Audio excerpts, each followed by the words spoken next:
Killing بیان نہیں کرے گا، وہ بیان کرے اس کے مذہب پہ کلہاڑا چل جائے، وہ بیان کرے اس کے مذہب پہ چھرا پھر جائے، وہ بیان کرے اس کا مذہب اپنی موت آپ مر جائے، کیونکہ جھوٹے مذہب کی بنیاد افواہوں پہ ہوتی ہے، جھوٹے مذہب کی بنیاد جھوٹ کے اوپر رکھی جاتی ہے، جھوٹے مذہب کی بنیاد گمراہی پہ ہوتی ہے۔ لیکن اہل و سنت سچ بولنے والے، سچائی بیان کرنے والے، اپنے مذہب کو سچائی میں پیش کرنے والے ہیں۔ ایسا مومن ہے حضرت امام حسن کے عمل سے تیری ناک اونچی ہوتی ہے، کٹتی ہے، ناک اس صاحب ناک میں بھی لعنت جس کی حضرت امام حسن کا فعل پسند نہ ہے۔ اب وہ بالپاس ہم نے کرا لیا ہے کہ اس اٹھتی انگلی کو ہم توڑ کے دیں۔ یاد رکھو رسول اللہ کے صحابہ، حضور کی اہل بیت کی حرمت کا قیامت کا کسی نے پہلے جرت کی تھی تو تب بھی انجام کو پہنچا تھا، اب تو مفتی محمود کی نسل نے تمہیں انشاءاللہ آئین اور قانون کی سزا دے۔ کل بھی جمعیت العلماء کو طاقت تھی، انہوں نے مرزائیوں کی منجی ٹھوکی تھی، آج جمعیت علماء اسلام پاور میں ہے تو ان کی چھوٹے بہن بھائیوں کی منجی ٹھوکی۔ کل سے بل پاس ہوا ہے اور کل سے وہاں الٹی چارپائی کر کے جہل میں کہ ہاں شامہ پہ گئے بک بک کرتے ہیں رسول اللہ کے صحابہ۔ کتا لاکھ بھونکے اس کی بھونک چاند تک نہیں۔ سالانہ ذکر شہادت فاروق و حسین رضی اللہ عنہما کانفرنس سے معنون اس پروگرام میں گفتگو کرنے کا موقع مل رہا ہے۔ میں نے ابھی انتظامیہ سے پوچھا کہ میرے ذمہ عنوان کیا ہے، انہوں نے مجھے بتایا کہ فاروق و حسین رضی اللہ عنہما اشتہار کا عنوان ہے، تو ان دونوں پر بات کریں۔ تو میرے خیال میں اگر میں ان دونوں پہ بات کروں تو وقت کا دامن تنگ ہے۔ میں نے انہیں عرض کیا کہ مجھے ایک عنوان دیں، کھل کے دیں، یا حضرت عمر دے دیں یا حضرت حسین دے دیں، میرے لیے پرابلم نہیں ہے، کوئی ایک عنوان دیں۔ تو اسٹیج کے مشورے سے میں حضرت حسین رضی اللہ عنہ کی سیرت، ان کی شہادت کی آپ کی خدمت پر بات کر رہا ہوں۔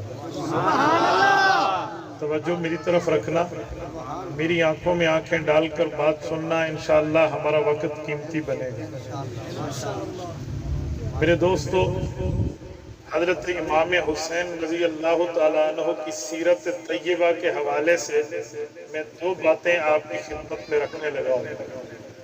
نمبر ایک حضرت حسین کی سیرت، نمبر دو حضرت حسین کی شہادت۔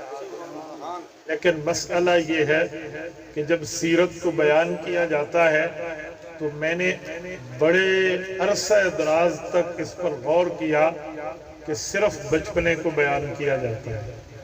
حضرت حسین کے جوانی کو بالکل پتہ نہیں بیان کرتے ہوئے موت پڑتی ہے یا کیا معاملہ ہے، بیان کیوں نہیں کرتے۔ لوگوں کا دماغ یہ ہے کہ حضرت حسین رضی اللہ عنہ نے بچپن گزارا یا شہادت گزارا، درمیان کی عمر کا ذکر نہیں۔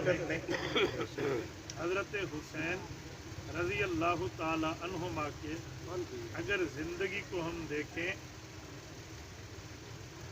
آپ کا میرا تو نہیں ہے، توجہ رکھنا، آپ تک آواز آئے گی انشاءاللہ۔ دیکھا مسئلہ آپ کے ساتھ ماشاءاللہ۔ حضرت حسین رضی اللہ تعالی عنہ کے حوالے سے اگر ہم دیکھیں، لوگ سمجھتے ہیں بچپنا ہے پھر شہادت ہے، حالانکہ ایسی بات نہیں ہے۔ حضرت حسین کی شہادت کے وقت عمر 58 سال ہے، 58 سال کی عمر میں شہادت ہے۔ 7.5 سال کی عمر تھی رسول اللہ دنیا سے رخصت ہوئے، اس درمیان کے 50 سال کو بیان کیوں نہیں کرتے؟ یا 8 سال سناتے ہو جو حضور پاک کے ساتھ بچپن گزرا، یا 58 سال میں شہادت بتاتے ہو جو میدان کربلا میں ہوئی، درمیان کے 50 سال کیوں نہیں بتائے جاتے؟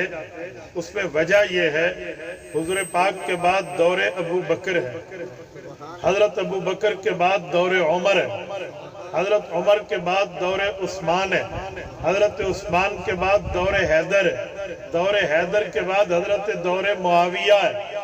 یہ 50 سال کا زمانہ حضرت حسین کا ان 5 ادوار میں گزرا ہے۔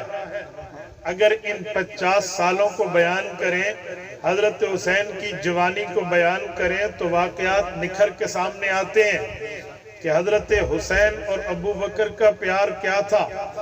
حضرت عمر اور حضرت حسین کا تعلق کیا تھا، حضرت عثمان اور حضرت حسین کے معاملات کیا تھے، حضرت علی المرتضیٰ کے دور میں حضرت حسین کا کردار کیا تھا، اور حضرت معاویہ کے ساتھ حضرت حسین کی محبت کیا تھی۔ اس لیے ان 50 سال کو بیان نہیں کیا جاتا۔ میں مخالف کے لیے تو مان لوں گا کہ اس کا مذہب ذبح ہو جائے گا اگر وہ اس کو بیان کر دے، لیکن مجھے تو بیان کرنا چاہیے۔ جب مجمع میرا ہو، مذہب میرا ہو، سننے والے میرے ہوں، جلسہ ہمارے عقیدے اور مذہب اور مسلک کا ہو، تو پھر بات بھی کھلی کھلی کرنی چاہیے، یہ واقعات بھی بتانے چاہیے، اور یہ زندگی حضرت حسین رضی اللہ عنہ کا پارٹ آف لائف ہڈن نہیں رکھیں، چھپا کے نہیں رکھیں۔ ہم حقیقت کو چھپانے نہیں بتانے والے لوگ ہیں۔ ہمارے ہاں مذہب چھپایا نہیں جاتا، ہمارے ہاں مذہب بتایا جاتا ہے۔ ہم جسے حق سمجھتے ہیں اسے تخت پہ بھی بیان کرتے ہیں، تختے پہ بھی بیان کرتے ہیں۔ ہمارے ہاں درمیان میں کوئی لیتو لال نہیں ہے، بلکہ ہمارا اعلان ہے کہ حقیقت چھپ نہیں سکتی، تقیہ کے اصولوں سے خوشبو آ نہیں سکتی، کبھی کاغذ کے پھولوں سے۔ ہم کھلی بات سننے، کھلی بات کرنے کے عادی اور دائی ہیں۔ میرے دوستوں، میں حضرت حسین کی سیرت میں حضرت حسین کی جوانی آپ کی خدمت میں رکھوں گا، پھر دوسرے نمبر پہ حضرت حسین کی شہادت آپ کی خدمت میں رکھنے لگا ہوں۔ توجہ رکھنا، میں اپنے عنوان کے پہلے حصے پر آ رہا ہوں۔ حضرت حسین رضی اللہ عنہ کی عمر مبارک یہ 7 سال ہے جب حضرت حسین رضی اللہ عنہ 7 سال کے ہیں کہ نانا جان دنیا سے رخصت ہوتے ہیں۔ نبی پاک صلی اللہ علیہ وسلم کے ساتھ حضرت حسین کے جو 7 سال گزرے ہیں یہ بڑے حسین محجبین دل نشین گزرے ہیں۔ یقین مانیے ذات وما ارسلناک الا رحمت للعالمین میں حضرت حسین نے وہ محجبین زندگی گزاری ہے جس کی مثال اس دھرتی پہ نہیں ملتی۔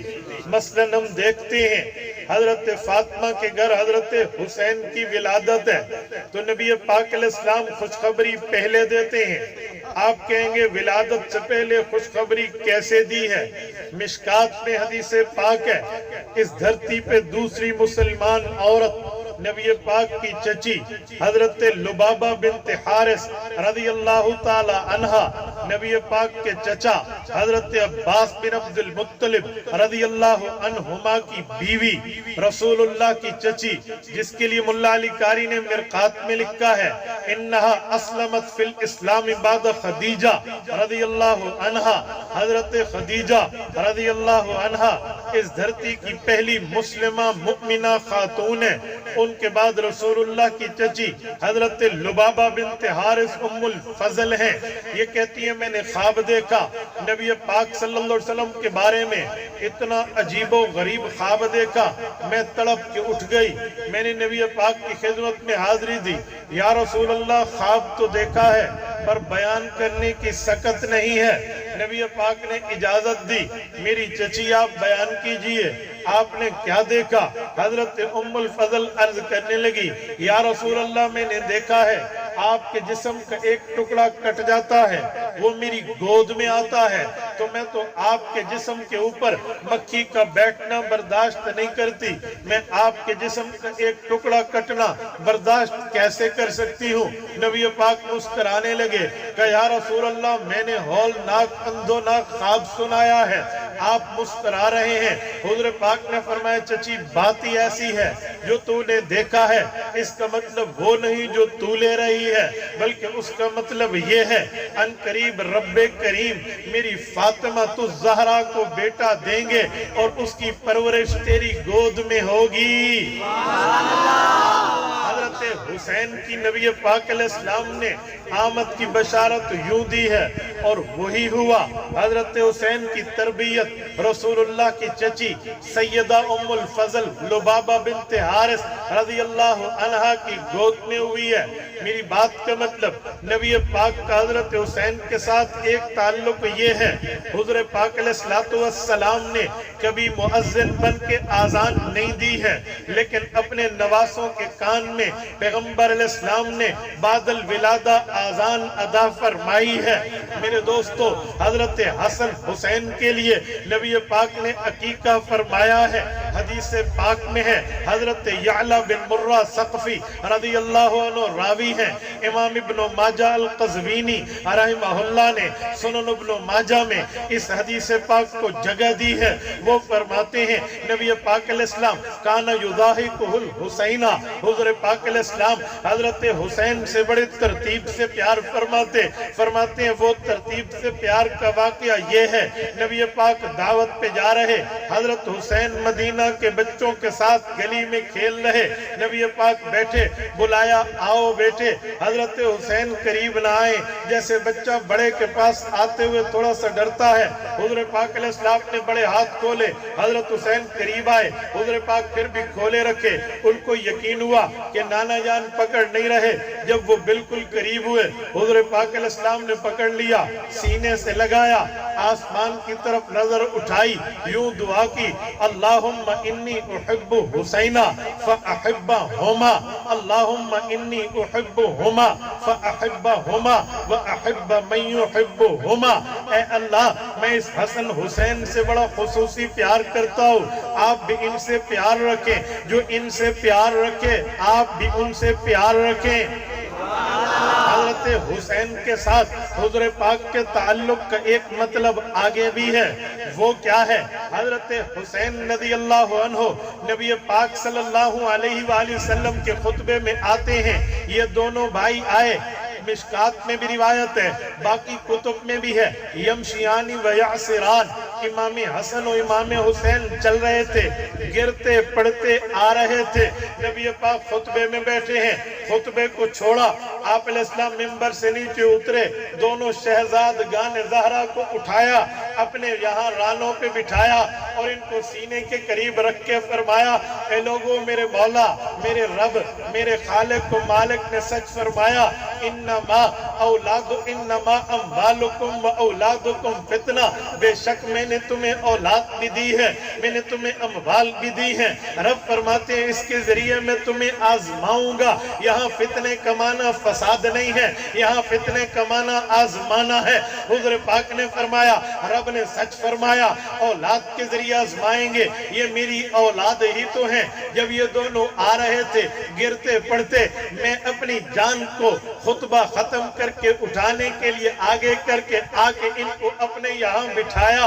ان سے مجھے کتنا پیار ہے، پتہ چلا اتنا پیار تھا، کسی صحابی کو نہیں فرمایا انہیں اٹھا دے، خود تشریف لے گئے۔ حضرت حسن و حسین کے ساتھ حضور پاک صلی اللہ علیہ وسلم کا پیار اس سے بڑھ کے بھی ایک موقع پہ ہے۔ ابواب المناقب میں امام ابو عیسیٰ ترمذی رحمہ اللہ نے ایک روایت ذکر فرمائی ہے، نبی پاک علیہ السلام نے کندھوں پہ دونوں شہزادوں کو بٹھایا ہوا تھا۔ حضرت عمر فاروق نے دیکھا نبی پاک صلی اللہ علیہ وسلم کے کندھوں پہ بیٹھے ہوئے، فرمایا، اے دونوں شہزادوں، نعم المرکب، رب نے تمہیں بہترین مہجبین اور دل نشین و حسین سواری دی ہے۔ یہ پیغمبر کریم کے ذات اقدس رسول اللہ کے دوش مبارک ہیں جن پہ تم سواری کر رہے۔ حضور پاک نے فرمایا، عمر بات بہت اچھی، لیکن اس جملے کو میں پورا کر دوں۔ یا رسول اللہ ضرور پورا فرما دیں۔ فرمایا، نعم المرکب اپنی جگہ سواری بہتر ہے، وَنِعْمَ الرَّاكِبَانِ، سوار بھی بڑے بہتر ہیں۔ نبی پاک کا پیار ان سے ایسے رہا ہے، ان دو شہزادوں سے بڑا تعلق حضور پاک صلی اللہ علیہ وسلم کر رہا ہے۔ میرے دوستو، حضرت امام حسن و امام حسین نے نبی پاک صلی اللہ علیہ وآلہ وسلم کے ساتھ یہ وقت گزارا۔ حضرت حسن کی عمر 8.5 سال، حضرت حسین کی 7.5 سال، نبوت کا دنیا سے جانا ٹھہر چکا تھا۔ اللہ کے رسول کو رب نے اپنے ہاں بلا لیا، نبی پاک نے رفیق اعلیٰ کو منتخب فرمایا، نبی پاک روضہ اقدس میں تشریف لے گئے، دنیا سے پردہ فرما گئے۔ دور ابو بکر شروع ہوتا ہے، 2.5 سال کا زمانہ ہے۔ یاد رکھنا، اس 2.5 سال میں حضرت ابو بکر نے ان دونوں کے ساتھ صغر سنی میں، بچپنے میں بڑے پیار کا زمانہ گزارا ہے۔ اٹھاؤ مصنف ابن ابی شیبہ، امام بخاری